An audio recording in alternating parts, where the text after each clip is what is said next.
হয় আমি নতুন বাংলাদেশ চাই অথবা চাই না।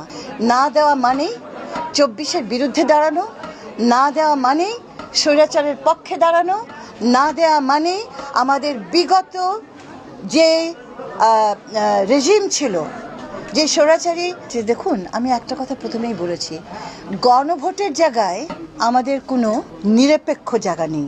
হয় আমি এটার পক্ষে, আমি আমার অভ্যুত্থানের পক্ষে, আমার এই ছেলেমেয়েরা যারা মারা গেছে তাদের পক্ষে, হাদির পক্ষে।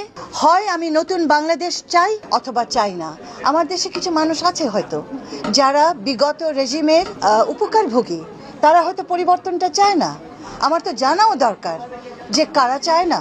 এবং কথাটা সিম্পল, এই গণভোটের মধ্য দিয়ে যদি দেখা যায় আপামর জনগণ এটার পক্ষে দাঁড়িয়েছে, হ্যাঁ বলেছে, তাহলে তো আমার সংস্কারের দ্বার খুলে যাচ্ছে। নইলে আমি আর সেই জায়গাটায় যেতে পারছি না। আমার সরকার অবস্থান, আমরা হচ্ছে গণ অভ্যুত্থানের সরকার, আমাদের অবস্থান স্পষ্ট। আমরা হ্যাঁ পক্ষেই বলছি, আমরা চাইছি মানুষ এটা বুঝুক, তার কল্যাণে এই গণভোট তারা যেন বুঝে শুনে হ্যাঁ কাছে আসে। এখন হ্যাঁ নার সুযোগ নেই যদি আমি পরিবর্তন চাই, নার সুযোগ নেই যদি আমি সংস্কার চাই, নার সুযোগ নেই যদি আমি স্বৈরাচারকে ফেরত না আনতে চাই, নার সুযোগ নেই যদি আমি গণতন্ত্রের পথে আবার ফিরে যেতে চাই।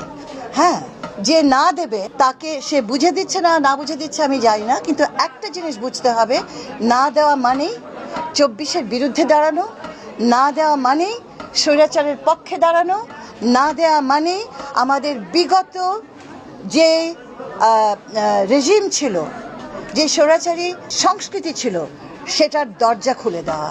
সেটা তো করা যাবে না। ১৪০০ ছেলে মেয়ে মানুষ, জনগণ মৃত্যুর মধ্য দিয়ে ৩০,০০০ মানুষ স্বাভাবিক জীবন হরণ করে নাতে তো ফিরে যাওয়া যাবে না। কিন্তু তারপরেও আমাদের নাটা দিতে হবে। কেউ যদি সেভাবে না দিতেই চায়, তাকে দেওয়ার সুযোগ তো দিতেই হবে। আর মানুষের মতামতটা নিতেই হবে।